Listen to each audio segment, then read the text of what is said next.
If your hobby is working with metal, or repairing an old car like this one, then you've probably heard of a die grinder. But if you've had enough of compressors and hoses, RYOBI have designed this cordless and hoseless right-angle die grinder. This metalworking tool is ideal for removing rust, cleaning weld joints, grinding, and polishing metal surfaces. Its compact design makes getting into tight spaces a breeze.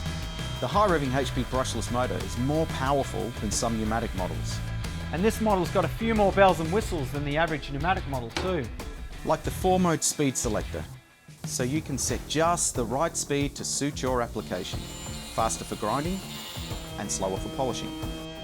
But for even greater control, it's got a paddle switch to adjust the speed within the mode you've chosen. The spindle lock makes changing accessories quick and easy. Another great feature is the 2-stage safety collet. This prevents the accessory from flying off if the nut becomes loose during operation. The LED light is really useful, because sometimes I'm using this tool in dark and hard to reach places.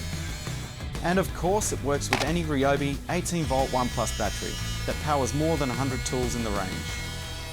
So there you have it, all the power you need to get the job done, and in a size that's designed to make it even easier and safer to use. And no hoses or compressors to drag around. RYOBI, a cut above.